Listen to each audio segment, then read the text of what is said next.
Hi everybody, Cynthia here. I'm back to share my 13 Haunted Projects of Halloween series. Today I am on number 6 and it's a little late. It was due Sunday, but to just give you guys a quick update, a lot of you know that hubby and I live in South Florida. We are between Boca Raton and Fort Lauderdale. And I'm sure you know, everybody's been seeing it on the news. We had Hurricane Irma come here. And for about a week and a half, they kept saying, prepare, prepare. It's coming in as a Category 5. And it was just so stressful. And then we ended up in our area of Florida getting the tropical storm winds and like a Hurricane 1. So we were truly blessed to keep our power on. We had downed tree limbs and trees and like right in my neighborhood, not hardly any damage to cars or anything like that. I think one car, a tree limb landed on and it broke the glass out of their window, but it did not like dent their car or anything like that. So we were really lucky compared to most, as you've all been seeing on the news, like in the Keys and the islands and stuff. It's just horrific, and my heart goes out to them. My prayers. Sorry, it's you know, your heart just bleeds for them. And some people lost their lives, and you know, it's just horrible. So anyway, people are trying to get things back in order. People are getting their power restored, and they're beginning the process of cleaning up and healing and, you know, getting back to some kind of normalcy. We've been out of work, my husband and I. We work for the school district, and there's a lot of our schools that still don't have power. A lot of them still need major cleanup. We went past one of the middle schools the other day just to look around at the damage, and a tree uprooted in the front of the school, but it took the sidewalk with it. So I'm kind of thinking they're going to need a little extra help there, and it's right near the entrance of the school. So I'm sure they're going to repair everything, but anyway, our goal is to go back on Monday, but I'm not even sure about that because of the power. It would be nice to get back to work and not just for us, but for the children, and to get some kind of normalcy, because this is a very stressful time for them. They don't know what's going on, a lot of them, and also for the parents, you know, to feel a little normal too, especially if they've gone through the amount of damage, and some people aren't even back home yet, you know, so. And some people don't know what home to go to, but you all have seen it on the news and things like that. It's very tragic. It's horrible. But anyway, that's what's been going on here. And so my husband, I told him, you know what, honey, get out of the house. His friend and him, they bird, and you know, they have fun doing that. I was like, go see what's going on. I doubt anything's going on because a lot of the birds, you know, took off for the storm. But just getting out of the house and walking around is a great thing. And I thought, I'm going to take advantage of this and get some work done. So without further ado, today I'm going to show you, this is my number 6 project, and they are upcycled paper towel rolls and TP rolls made into flameless candles. And these have been around for a very long time. This winter, I think it was this past winter, I made them in vanilla cream, all of it. And I did like clear sparkles up here. It was clear glitter. This stuff's great. It's crystal. It's really sparkly and pretty, but I used that on top, and I used it in a Christmas centerpiece. I've seen, instead of using the red like it looks like blood drips, they just do all black and a lot more drips. Just depends on your, you know, taste and what you want to do. Also, I've seen them in like Valentine's Day themes where they paint the candle, this part pink, and they put little hearts, they stamp hearts all over it or stamp images, and then just do the candle wax strips here. You could do these really in any theme that you wanted. This is what I'm going to show you today, and I'm kind of going to go through the process of it, not exactly do a tutorial because it would take too long. There's so many coats that I did that you need to dry in between before you can do the next process, but I'm going to walk you through it and let you know what I did. Okay? So the first thing I used is black paint. Then I used this Americana Santa Red on the blood drips. And then I used this chunky black glitter on top of the candle. Now I'm going to put these aside and I'm going to start with I just leave one here. And I'm going to start with the candle. I got these at the Dollar Tree. You can get 2 in a pack, for $1. And underneath there's a little plastic piece here. You just pull that out and then you're able to turn it on. Okay? I wouldn't paint the sides because you're going to be taking them in and out. You want to be able to take them out so that you can shut them off. Okay?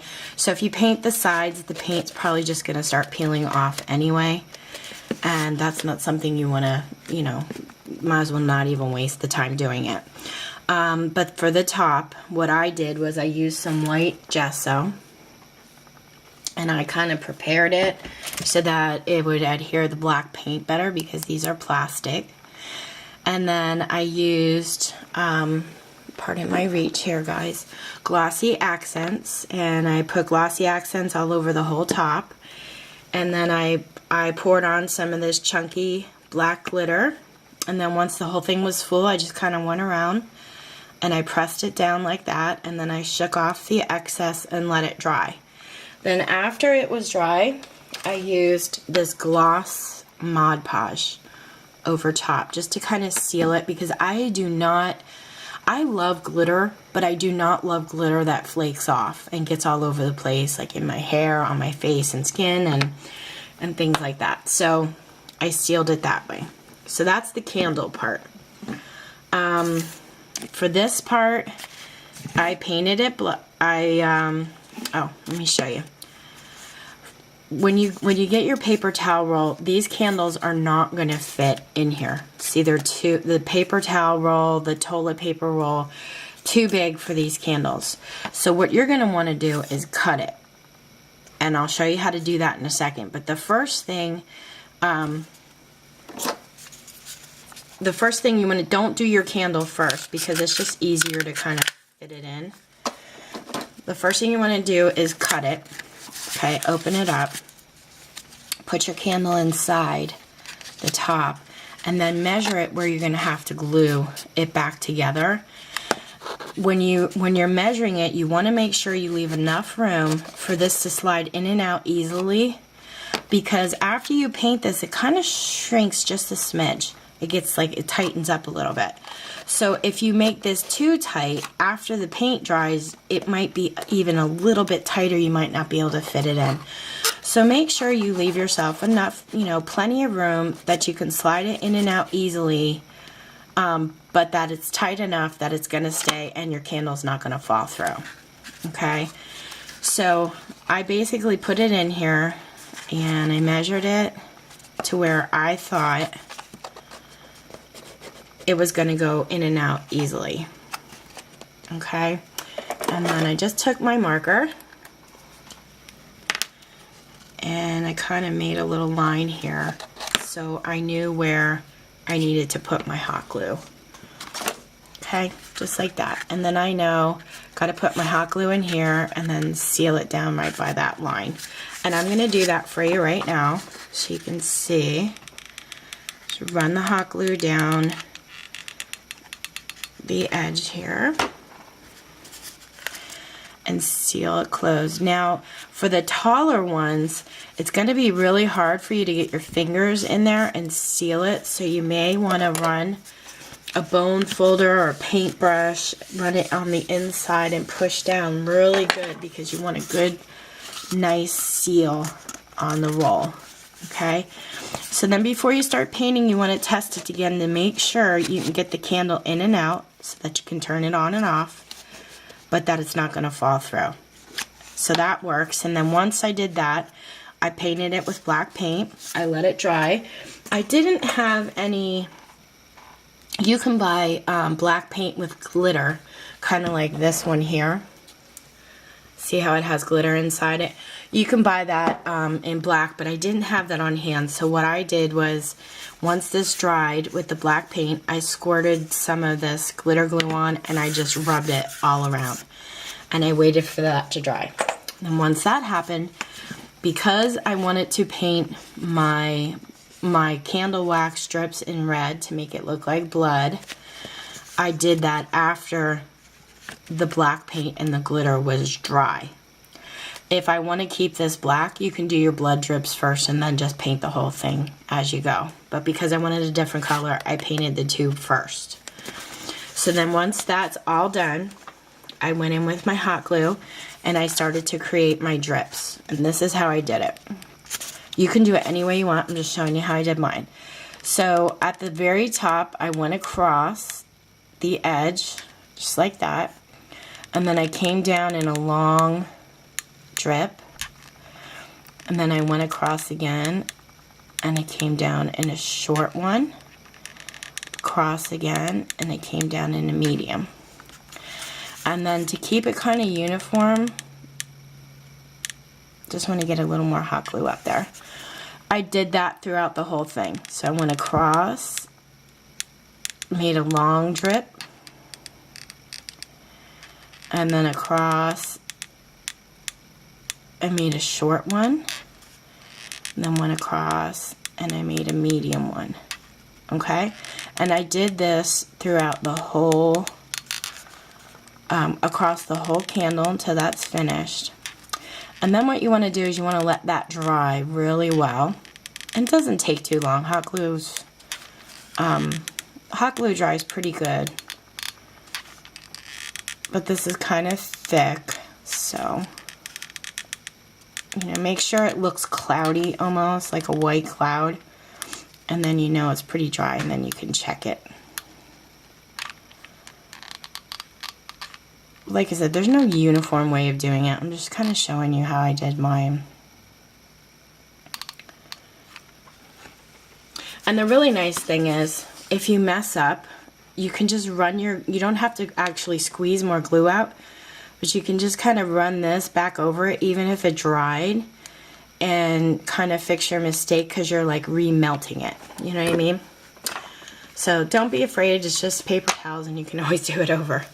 But anyway, that's how I created my drips. And then once that dried, I went in with the Santa Red and I painted all the glue. Now that took a little time because, one, I had to be careful I didn't get it onto the black, and I had to do 2 coats. Even in some sections I went in with like a third and I just kind of dabbed the paint on it to make it nice and thick.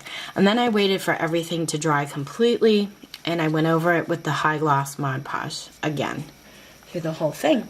And that's it, guys. That's all I did to create these flameless candles. And of course, with the paper towel rolls, you can cut them at different heights. This was a toilet paper roll, and then this was a leftover piece I had from the paper towel roll. So I might create like a centerpiece with them and do 4 or more. Can do that too. But and I don't know if you can tell on camera, but this part's wet, and you could see the ones that are drying are kind of clouding up, so you can touch them.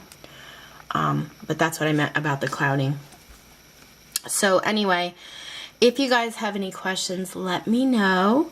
And check out Pinterest and type in like DIY flameless candles. You could put in like TP or paper towel rolls. A bunch of these will come up for different themes. If you want to get an idea of what you could do for Christmas, or like I said, I've seen people do them for Valentine's Day, all occasions. If you need some more inspiration. Pinspiration, right? Okay, guys, you take care. Have a wonderful week, and thanks so much for watching.